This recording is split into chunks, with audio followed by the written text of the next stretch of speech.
Welcome students. तो आज हम सेट 30 1 1 ठीक है, ये 30 एक एक हमारा सेट है और ये हमारा क्वेश्चन पेपर है 2024 क्लास 10 सीबीएसई क्लास 10 मैथमेटिक्स का क्वेश्चन पेपर है ये हमारा। और आज हम इसका सॉल्यूशन देखने वाले हैं। देखो अदर जो सेट है उसका भी हमने सॉल्यूशन डाले हुए हैं, तो आपको सभी का लिंक डिस्क्रिप्शन बॉक्स में मिलेगा।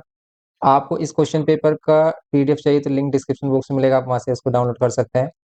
तो आज इसमें हम देखेंगे, देखो टोटल 80 मार्क्स का एग्जाम होता है हमारा, 3 आवर्स मिलते हैं और इसमें टाइप्स ऑफ क्वेश्चन भी आपको यहाँ पर बताया है कि कितने क्वेश्चंस होते हैं यहाँ पर। देखो इसमें पहले क्वेश्चंस का इंस्ट्रक्शन होता है कि 15 प्रिंटेड पेजेस हैं इसमें। And please check the question paper contain 38 questions, इसमें 38 क्वेश्चंस होने चाहिए। आपको ये सभी चीजें चेक कर लेनी है एंड देन आगे प्रोसीड करना है, जिसमें आपको बताते हैं कि भी कितने क्वेश्चंस हैं इसमें। तो यहाँ पर है हमारे पास इसमें इंग्लिश वाला जो है इसका, देखो ये बाइलिंगुअल होता है, इंग्लिश हिंदी दोनों में। तो इसमें हमारे पास देखो सेक्शन ए में questions 1 to 18 are MCQs question है एंड 19 20 क्या है assertion reason. Means total 20 questions आते हैं जिसमें से 2 असर्शन रीजंस होते हैं। तो मींस 20 एमसीक्यू हो गए हमारे। सेक्शन बी में 21 से 25 क्वेश्चन आते हैं। मींस 4 क्वेश्चन हो गए 21 और 5 क्वेश्चन हो गए 21 22 23 24 एंड 25। ये 5 क्वेश्चन ईच 2 मार्क्स, ठीक है।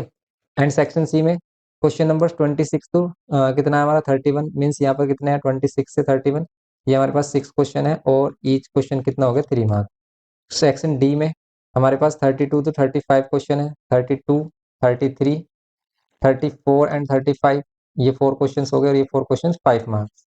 ओके, लॉन्ग क्वेश्चन होते हैं हमारे पास। फिर इसके बाद केस स्टडी क्वेश्चन आते हैं, case based study 36 37 and 38, 3 case based study question होते हैं, कैरी 4 मार्क्स। ठीक है, ईच कैरी 4 मार्क्स होती है हमारी केस स्टडी। इस टाइप का हमारा क्वेश्चन पेपर का पैटर्न होता है और यही आपको सेम आपको 2025 में मिलने वाला है।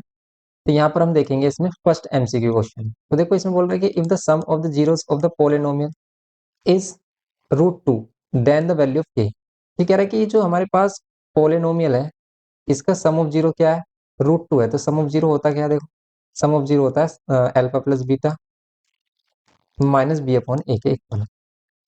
आप देखो माइनस बी अपॉन ए अगर इसमें देखें सम ऑफ जीरो, माइनस बी की वैल्यू क्या है, माइनस में ही क्या है हमारे पास के √2। तो ये माइनस में ही के √2 लेंगे हम, डिवाइड बाय कितना लेंगे 2, माइनस से माइनस कैंसिल, प्लस हो गया के √2 डिवाइड बाय 2, ये हो जाएगा हमारे पास। और ये सम ऑफ जीरोस की वैल्यू इसने ऑलरेडी हमें √2 गिवन की है, तो हम √2 यहाँ पर पुट कर सकते हैं अल्फा प्लस बीटा के प्लेस। √2 से √2 कैंसिल कर लो, 2 उधर मल्टीप्लाई कर लो, के की वैल्यू हो जाएगी 2। तो सिंपल के की वैल्यू क्या हो जाएगी हमारी 2, फर्स्ट का बी।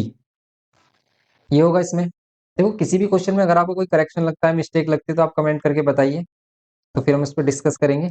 लेकिन हम यहाँ पर प्रॉपरली चेक कर रहे हैं, लेकिन फिर भी अगर कहीं मिस्टेक हो जाती है, आपको लगता है कि इस क्वेश्चन में मिस्टेक है, तो हम इसको रीचेक कर लेंगे, कोई प्रॉब्लम वाली बात नहीं है। तो हम इसमें क्वेश्चन नंबर 2 देखते हैं। If the probability of a player winning a game is 0.7 then the probability of his losing the same game is. देखो अगर विनिंग की प्रोबेबिलिटी उसकी 0.79 है, तो लॉस क्यों नहीं किया, 1 माइनस 0.79 कर लो। 80 होता तो 20 होता 0.2, अब यहाँ पर 19 होगा, तो 0.19 19 या 29, सॉरी 29 21, सॉरी 21, क्योंकि 1 में से माइनस करेंगे तो 21 मिलेगा आपको। ओके, 0.21 इसकी क्या हो जाएगी प्रोबेबिलिटी सिंपल लॉस होने की, क्योंकि किसी के लॉस होने और किसी के विन होने की प्रोबेबिलिटी का सम 1 होता है। तो अगर उसके जीतने के भी लेट कर लेते हैं, आपके 80% चांसेस हैं विन होने के, तो आपके 20% चांसेस क्या है आपके हारने के, लॉस होने के। तो लूजिंग द गेम आपको क्या है 20% है, तो वही है सेम। टोटल 100% होता है, यही फ्रैक्शन में होता है, डेसिमल में होता है, तो 1 होता है इनका सम। तो हमने 1 में से माइनस किया, सिंपल बेसिक कॉन्सेप्ट है ये। तो ऐसे क्वेश्चन आते हैं, इनको ध्यान से करिए, ये क्वेश्चन आपके लिए काफी इंपॉर्टेंट है।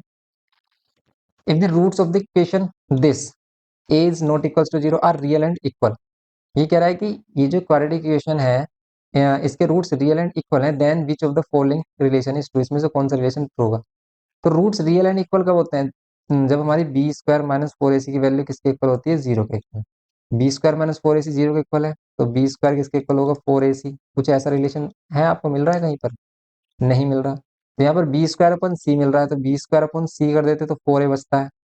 बी स्क्वायर अपन b square equals to ac मिल रहा है, नहीं बी स्क्वायर ac भी नहीं है। ए सी और 4 डिवाइड में, यस ऐसा हो सकता है कि बी स्क्वायर इधर 4 डिवाइड में हो जाए इक्वल्स टू ए सी हो जाए, तो ये करेक्ट हो सकता है रिलेशन, क्योंकि ये इसको फुलफिल कर रहा है, क्योंकि आप 4 को इधर मल्टीप्लाई कर दो तो 4 ए सी बन रहा है बी स्क्वायर इजिकल्स टू। ठीक है, तो जिस भी रिलेशन से बी स्क्वायर इजिकल्स टू 4 ए सी बन रहा है वही करेक्ट है, इसलिए इसका आंसर क्या है हमारा थर्ड। इसमें आंसर क्या है हमारा थर्ड करेक्ट है। नेक्स्ट देखो आप इसमें फोर्थ, अगर इसमें फोर्थ देखें तो क्या होगा।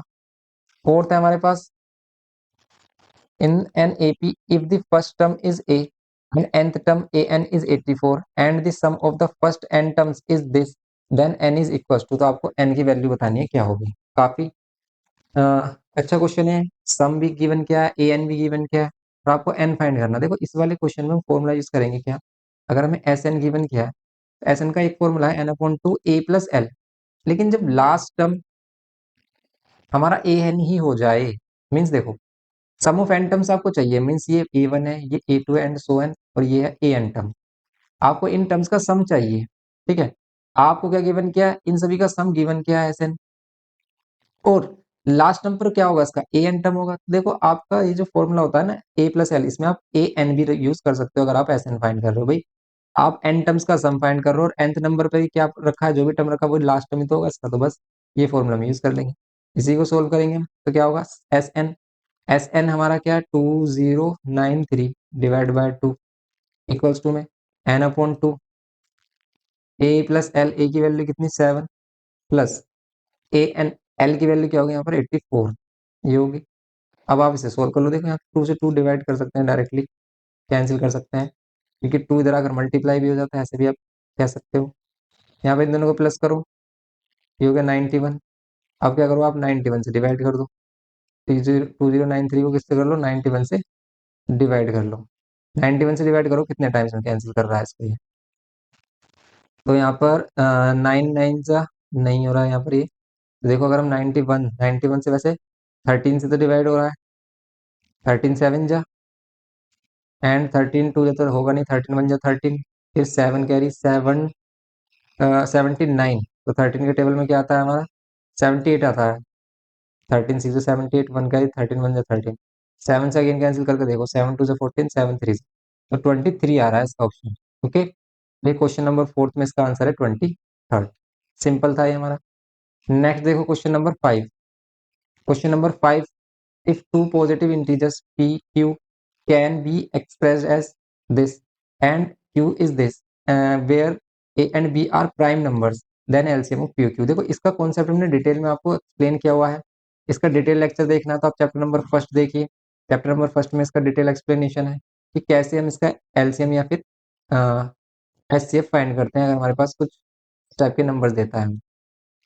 अब टू नंबर्स हैं, देखो हमने आपको बताया कि अगर इनका एलसीएम चाहिए, अगर चाहिए आपको इनका LCM, LCM least common multiple होता है, मींस बड़ी वैल्यू आती है दोनों में, तो दोनों में जो भी वैल्यू कॉमन है उसकी बड़ी पावर देखो, और जो कॉमन नहीं है ना उसको एज इट इज लिखो, क्योंकि इसमें सिर्फ कॉमन वाले ही नहीं चलते, जो कॉमन भी नहीं है वो भी चलता है।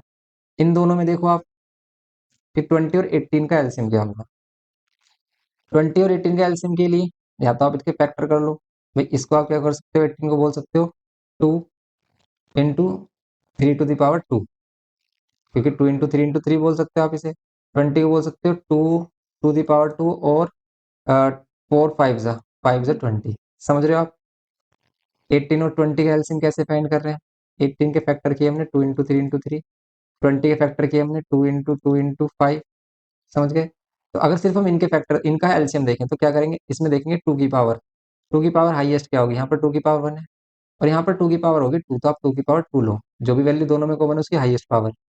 3, 3 इसमें नहीं है, तो 3 की हाईएस्ट पावर क्या है 2, तो 3 की हाईएस्ट पावर 2 लेंगे, क्योंकि आप इसको ऐसे भी एक्सप्रेस कर सकते हो 2 into 3 to the power 2, 2 to the power 2 into 5।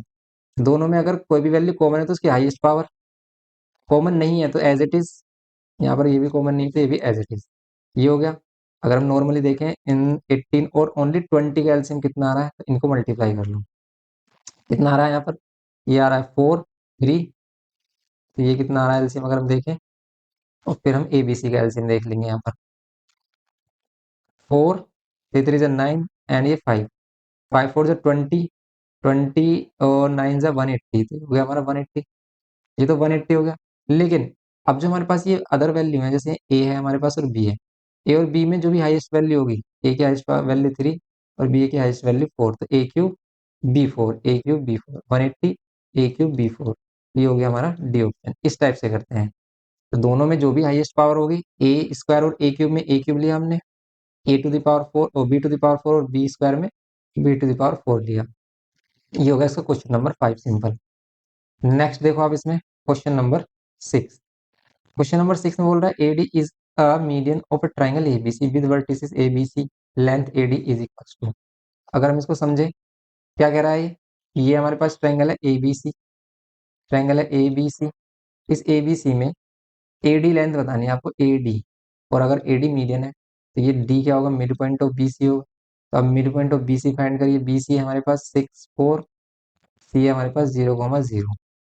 D अगर हम पॉइंट निकालेंगे D, तो ये जो D मिड पॉइंट निकालेंगे तो 6 + 4 6, 6 + 0 6, डिवाइड बाय 2 कर देंगे, x1 + x2 डिवाइड बाय 2, ऐसे 4 + 0 4 और डिवाइड बाय 2 कर देंगे, तो मिड पॉइंट आ रहा है 3,2। मिड पॉइंट 3,2, ए की वैल्यू क्या होगी हमारी 5, -6। अब AD आप फाइंड कर लो, इसमें AD फाइंड कर लो। ए की वैल्यू क्या है 5, -6, और D की वैल्यू क्या है 3,2। फाइंड कर लो AD। AD फाइंड करोगे तो क्या होगा, AD फाइंड करेंगे हम तो सिंपल क्या होगा, x2 - x1, y2 - y1, x2 - x1 whole square plus y2 - y1। ये माइनस और माइनस माइनस प्लस हो जाएगा होल स्क्वायर। ये होगा सिंपली 3 - 5 -2 का स्क्वायर करेंगे, प्लस 8 8 का स्क्वायर करेंगे, क्या मिलेगा 2 का स्क्वायर 4, 8 का 64, तो यहाँ पर मिलेगा 64 और ये 68। 68 है कहीं पर, ये 68 है, डायरेक्ट 68 आंसर आप लगाइए इसमें, ये इसका आंसर होगा। Next 7, if sec theta - tan theta is equals to m, then the value of sec theta plus tan theta. बताइए इसमें sec theta plus tan theta की वैल्यू हम फाइंड कैसे कर सकते हैं अगर ये m गिवन किया है। तो देखो आप कैसे कर सकते हो वैल्यू फाइंड, या तो आप इसमें आइडेंटिटी याद करिए, कौन सी, sec square theta minus tan square theta, sec square theta minus tan square theta कितना होता है 1। तो इसी को आप क्या कर सकते हैं, इसको बोल सकते हैं आप sec theta plus tan theta, और sec theta minus tan theta is equals to 1।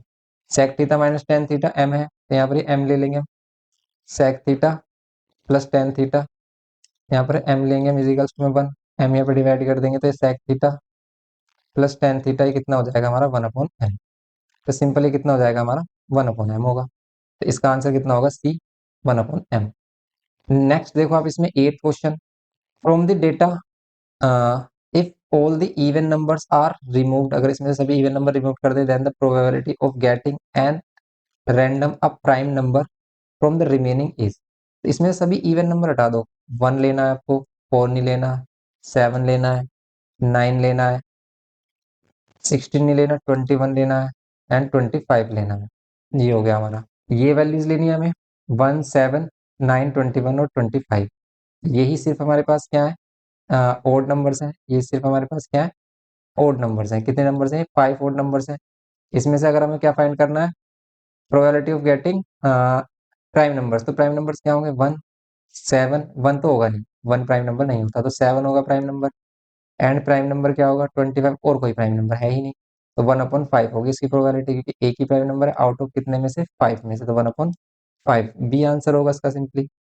Next देखो आप 9th क्वेश्चन, इसमें बोल रहा है कि for some data x1 x2 and so on xn with respect to frequencies f1 f2 and so on fn, the values of sigma summation of f1 और xi minus x बार, ये मतलब mean जो given करता है, इसका means होता है deviation. और डेविएशन हमेशा, डेविएशन का सम कितना होता है, सम ऑफ डेविएशन कितना होता है हमारा, ये होता है हमेशा 0 के इक्वल। तो अगर इसमें फ्रीक्वेंसी मल्टीप्लाई हो रही है तो तब भी 0 के इक्वल होगा, नहीं मल्टीप्लाई हो रही सिंपल डेटा है तो भी हमारा 0 के इक्वल होता है इनका सम। तो इसका आंसर क्या होगा डी, 9th में डी होगा 0।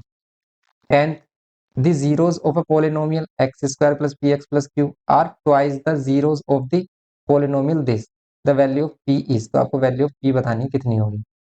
the zeros of the polynomial are twice the zeros of this polynomial, ये जो पोलिनोमियल है इसके जो जीरोस हैं ये क्या है, twice the zeros of this polynomial, इस पोलिनोमियल्स के ट्वाइस हैं। पी की वैल्यू आपको बतानी कितनी होगी।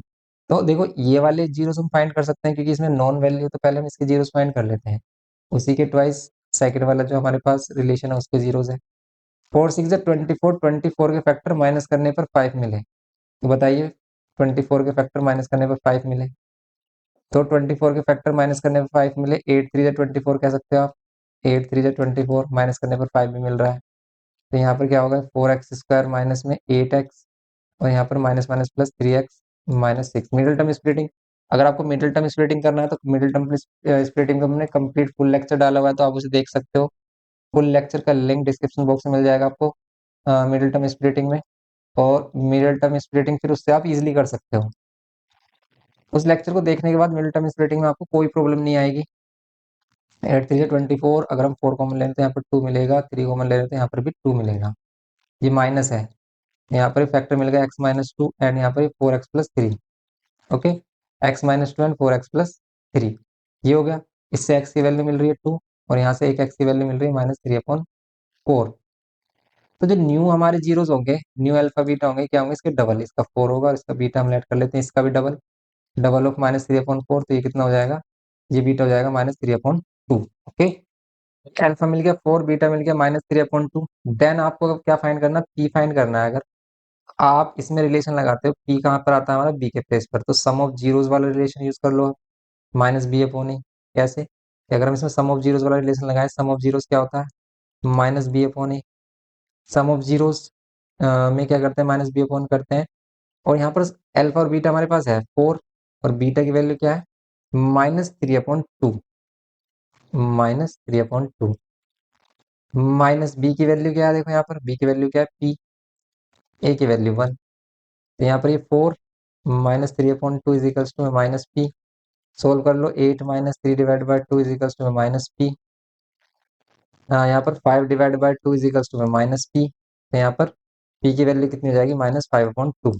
p की वैल्यू कितनी हो गई, -5/2। है कोई ऐसा ऑप्शन, यस है, ये रहा हमारा।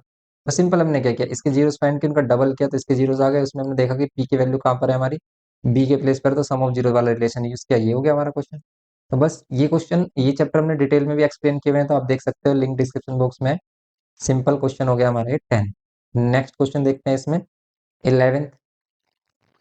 देखो 11th क्वेश्चन में देखो ध्यान से क्या बोल रहा है, इसमें कह रहा है कि if the distance between the points 3, -5 and x, -5 is 15 unit, then the values of x and y आपको बताना है। x और y की वैल्यूज आपको बतानी है, इसमें क्या होगी। तो कैसे करेंगे, सिंपल, इसमें distance between these two points is 15, then the value of x, simple question है। डिस्टेंस बिटवीन टू पॉइंट्स, तो डिस्टेंस बिटवीन टू पॉइंट्स अगर हम देखें, इसमें क्या कर सकते हैं, डिस्टेंस का फॉर्मूला यूज करो आप, इसमें स्क्वायरिंग ऑन बोथ साइड कर दो, सिंपल हो जाएगा क्वेश्चन हमारा। लेकिन क्वाड्रेटिक इक्वेशन बनेगी इसमें, देखो ऑप्शन से भी कर सकते हो आप वैसे, कैसे, या वैल्यू पुट करके देख लो। वैल्यू पुट करने पर किसका ऑप्शन 15 आ रहा है, वैसे वैल्यू पुट करने पर आपको प्रॉब्लम होगी, ज्यादा प्रॉब्लम हो सकती है कि भाई वैल्यू में नहीं होती है, इस तरह का क्वेश्चन नहीं आता हमारा,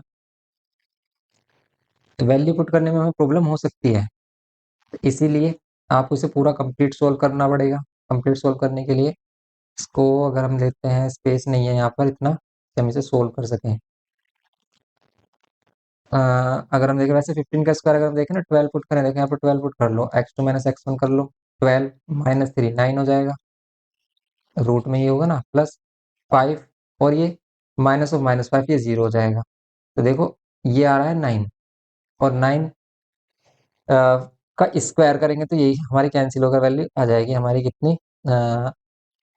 अब ध्यान से देखो, इसमें यहाँ तो 0 बन रहा है, क्योंकि हम इसमें से सेम वैल्यू माइनस कर रहे हैं, 0 बन रहा है, तो यहाँ पर ऐसी वैल्यू होनी चाहिए कि भाई माइनस करने पर क्या मिले आपको, माइनस करने पर क्या मिले, 15 मिले, तो 18 होना चाहिए, एक तो ऑप्शन होना चाहिए इसका 18। ठीक है, और 18 किससे मिलेगा, अ, और 15 किससे मिलेगा, अगर माइनस की वैल्यू क्या हो जाए इसमें, माइनस की वैल्यू 12 हो जाए, माइनस की 12 वैल्यू हो और 18 हो, ये दोनों होगा इसका ऑप्शन। कैसे, आप पुट करके देखो, यहाँ पर रखो आप -12, जब हम x2 - x1 करेंगे तो -12 -3, इसका होल स्क्वायर करेंगे, ये तो 0 ही बनेगा, क्योंकि -5 ये +5 0 हो जाएगा, और इसका रूट करोगे आप, यहाँ से मिल रहा है -15 का स्क्वायर, -15 का स्क्वायर 225, और ये बाहर आकर 15 देगा आपको।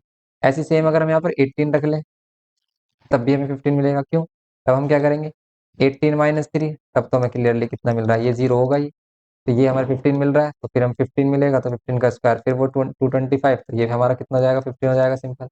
सिंपल इसका आंसर होगा हमारा बी। आप इसे चेक करके देख सकते हैं।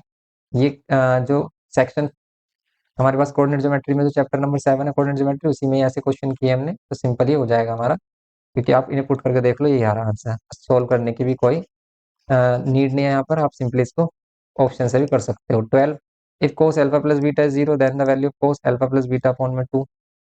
तो यहाँ पर है हाफ एंगल, ध्यान से देखो यहाँ पर हाफ एंगल है। कैसे करेंगे भाई इसको हम find? Half angle 90 minus theta वाला कॉन्सेप्ट तो यूज नहीं हो रहा है इसमें, नहीं। इसमें सिंपल एंगल वाला कॉन्सेप्ट यूज हो रहा है। जीरो एंगल कहाँ पर होता है हमारा? कोस 90 पर क्या होता है? जीरो। तो यहाँ पर कह सकते हैं कि अल्फा प्लस बीटा कितना होगा? 90 डिग्री। क्योंकि अगर आप यहाँ पर कोस 90 डिग्री लोगे तभी तो जीरो मिलेगा।